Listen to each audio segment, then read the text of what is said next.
जिस प्रकार से 1 लाख करोड़ रुपए का भ्रष्टाचार ये मेड़ीगट्टा से लेकर आगे वाले सारे बराजेस में ये तेलंगाना की सरकार ने किया। आज ये हजारों करोड़ रुपया चुनाव पर फूंक रहे, इलेक्शन पर फूंक रहे। ये किशन जी, केसीआर साहब हमारे महाराष्ट्र में भी आ रहे हैं, पर केसीआर साहब अब भारतीय जनता पार्टी आपको तेलंगाना में ही पैक करने वाली है। अब महाराष्ट्र में आने का सपना आप समाप्त कर दीजिए। अब महाराष्ट्र में आने का कोई आपको सपना देखने का अधिकार नाही बचने वाला है। तेलंगणात येऊ घातलेल्या आगामी निवडणुकांच्या पार्श्वभूमीवर राज्याचे उपमुख्यमंत्री देवेंद्र फडणवीस सध्या या ठिकाणी दौऱ्यावर आहेत। त्यांच्या उपस्थितीत भाजपची प्रचार रॅली ठिकठिकाणी सुरू आहे। दरम्यान देवेंद्र फडणवीस हे कार्यकर्त्यांशी आणि उपस्थितांशी संवाद साधतानाही दिसतात। डोमलगुडा येथे झालेल्या जनसभेत त्यांनी तेलंगणाच्या केसीआर सरकार विरोधात तुफान फटकेबाजी केल्याचं पाहायला मिळतंय। तेलंगणाचे मुख्यमंत्री केसीआर म्हणजेच के चंद्रशेखर राव यांचा महाराष्ट्र दौरा असो किंवा त्यांच्या पक्षाच्या माध्यमातून तेलंगणात झालेले भ्रष्टाचार असो, सर्वांचाच उल्लेख करत त्यांनी एकंदरीत सरकार विरोधात जोरदार हल्लाबोल केल्याचं पाहायला मिळतंय। ते आपल्या भाषणात नेमकं काय काय म्हणालेत पहा संपूर्ण व्हिडिओ। भारत माता की जय, भारत माता की जय, जय श्री राम, जय श्री राम, बोल सियापति रामचंद्र की, बोल सुत हनुमान की, उमापति महादेव की, भारत माता की, भारत माता की, भारत माता की।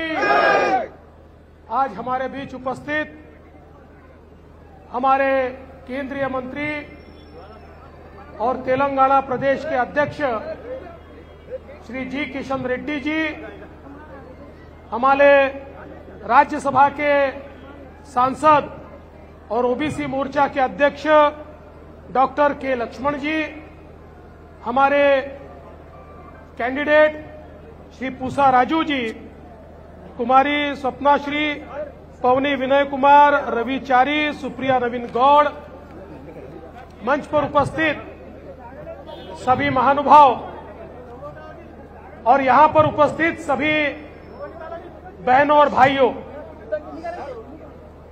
हम सभी लोग जानते हैं कि तेलंगाना का चुनाव अब जल्दी ही संपन्न होने वाला है। ये चुनाव कोई मामूली चुनाव नहीं है। यह चुनाव तेलंगाना के भविष्य का और भवितव्य का चुनाव है। तेलंगाना किस दिशा में जाएगा, तेलंगाना में रहने वाला गरीब, दलित, आदिवासी, ओबीसी, किसान, इनके जीवन में कौन सा परिवर्तन आएगा, ये तय करने वाला ये चुनाव है। पिछले 9 वर्षों से लगातार हमने बीआरएस की सरकार को यहां देखा। पहले वो टीआरएस थी, फिर बीआरएस बन गई। मैं तो मानता हूं कि उन्होंने बीआरएस नाम रखने की जगह उसका नाम एफआरएस रखना था, फैमिली राज समिति, तो ज्यादा सही होता। क्योंकि जिस समय सरकार में आए उस समय बड़े बड़े सपने दिखाए थे। कहां तो बताया था कि तेलंगाना में दलित चीफ मिनिस्टर बनेगा। चीफ मिनिस्टर तो छोड़ दीजिए, लेकिन दलितों के लिए जो योजनाएं हैं, उन योजनाओं में जितना भ्रष्टाचार तेलंगाना के अंदर हुआ, मैं नहीं मानता कि देश के किसी और राज्य में हुआ होगा। मैं तो माननीय किशन रेड्डी जी ऐसा मानता हूं कि अगर कहीं भ्रष्टाचार का ओलंपिक भराया जाए तो सारे के सारे मेडल ये तेलंगाना की बीआरएस पार्टी ले जाएगी। इतना ज्यादा भ्रष्टाचार आज हमको तेलंगाना में देखने को मिलता है। तेलंगाना को लूटने का काम बीआरएस ने किया है, लूटने का काम, और केवल परिवार का राज यहां पर चल रहा है। मैं आपको याद दिलाना चाहता हूं, जिस समय महाराष्ट्र में मैं मुख्यमंत्री था, केसीआर जी मेरे पास आए, उन्होंने मुझे कहा तेलंगाना के लिए पानी चाहिए, अगर महाराष्ट्र अनुमति दे तो तेलंगाना सुजलाम सुफलाम होगा, तेलंगाना के किसानों को पानी मिलेगा। 25 सालों से जंग चलती थी, कांग्रेस की सरकार होती थी, यहां भी कांग्रेस की सरकार होती थी, महाराष्ट्र में भी कभी टीडीपी की सरकार होती थी, यहां भी कभी कांग्रेस की सरकार होती, महाराष्ट्र में सरकार कोई भी हो, लेकिन तेलंगाना के हिस्से का एक बूंद पानी भी नहीं मिलता था। लेकिन जब वो आए तो मैंने देश के प्रधानमंत्री जी से बात की, मैंने हमारे राज्य के लोगों से बात की और हमने सबने मिलकर तय किया ये बहकर जाने वाला पानी है, ये पानी आज समुद्र में जा रहा है, इसका उपयोग हम नहीं कर सकते। तेलंगाना हमारा पड़ोसी है, तेलंगाना हमारा दोस्त है, हम तेलंगाना को पानी देंगे।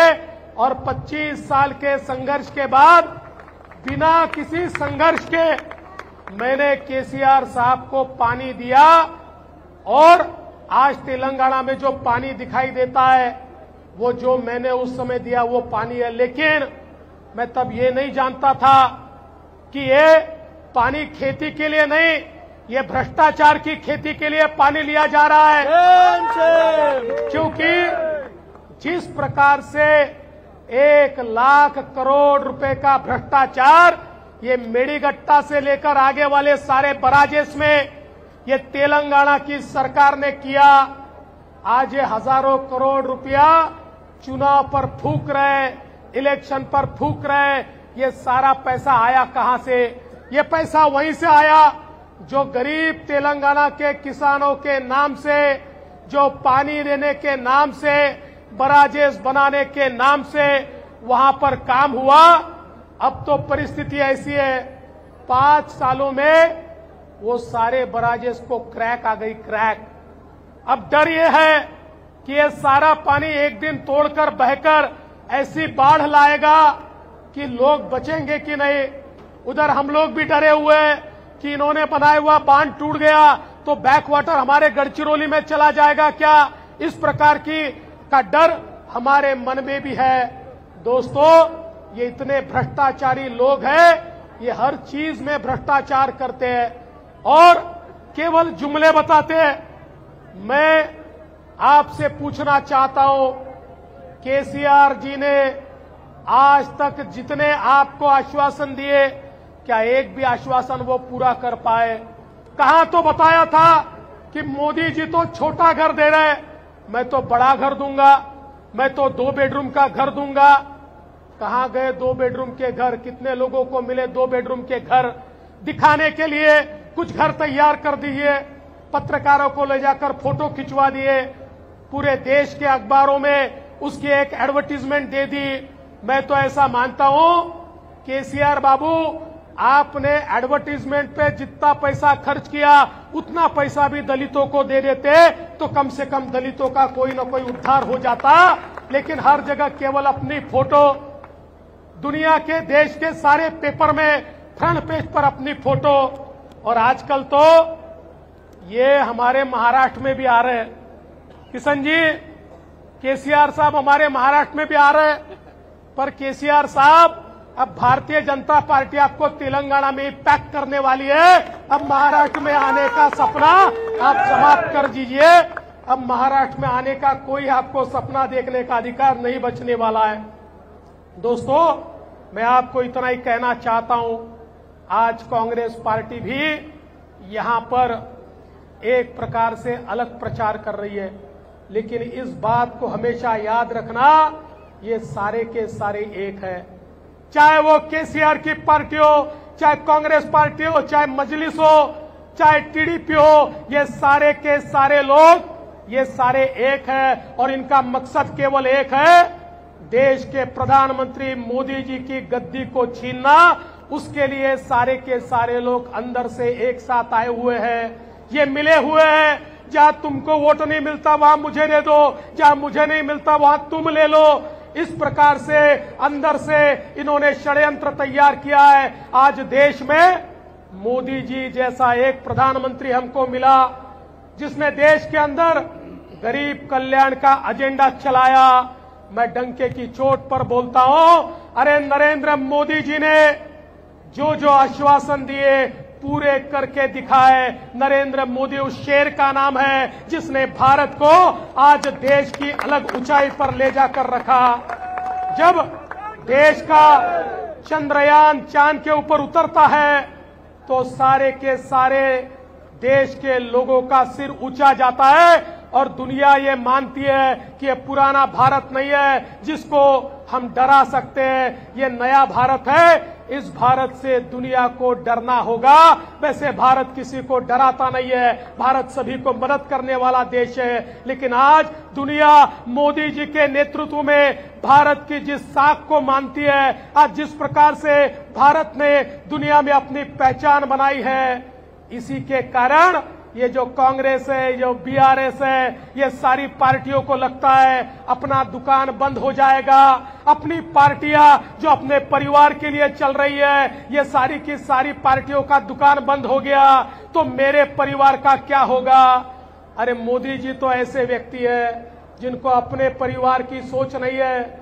140 करोड़ भारतीय ये मोदी जी का परिवार है और 140 करोड़ भारतीयों के लिए मोदी जी यहां काम करते हैं। इसलिए दोस्तों, आपसे यही निवेदन करने आया हूं। मुझे तो पता चला कि ये जो केसीआर साहब है, इन्होंने तो कांग्रेस के कुछ कैंडिडेट को फाइनेंस भी कर डाला कि अगर आप जीत कर आ गए तो शायद हमको जरूरत पड़ेगी, बीजेपी बहुत आगे जा रही है तो आप हमारी पार्टी में आ जाओ। अब इनकी खरीद फरोख्त ये तो इलेक्शन में ही चालू है, लेकिन आप चिंता मत करना, इनको किसी को चांस नहीं मिलने वाला। तेलंगाना की जनता ने तय कर लिया है कि अब की बार मोदी जी के साथ चलने वाली सरकार, अब की बार तो मैं आपसे निवेदन करता हूं, पूसा राजू जैसे एक अत्यंत युवा उम्मीदवार, आपके बीच के उम्मीदवार आज भारतीय जनता पार्टी ने दिए हैं। तेलंगाना को पहली बार एक बीसी मुख्यमंत्री यहां पर मिलने वाले हैं और तेलंगाना को एक नए मुख्यमंत्री देने के लिए राजू जी का वहां पर जाना ये बहुत जरूरी है। इसलिए आप सब लोग मिलकर अब दिन और रात मेहनत कीजिए और आपका पूरा आशीर्वाद भारतीय जनता पार्टी को दीजिए, कमल को दीजिए। एक ऐसी सरकार बनाइए जो मोदी जी के साथ चलेगी, एक ऐसी सरकार बनाइए जो भारत के विकास में एक अपना वजूद रखेगी, एक ऐसी सरकार बनाइए जो भ्रष्टाचार से मुक्त होगी, एक ऐसी सरकार बनाइए जो हम हर आम आदमी के सपनों को पूरा करेगी, एक ऐसी सरकार बनाइए जो महिलाओं को और युवाओं को रोजगार देगी, एक ऐसी सरकार बनाइए जो पूरे तेलंगाना का विचार करेगी और वो सरकार केवल और केवल भारतीय जनता पार्टी दे सकती है। इसलिए भारतीय जनता पार्टी को विजयी बनाइए, इतना ही कहता हूं और अपने शब्दों को विराम देता हूं। जय हिंद, जय भारत।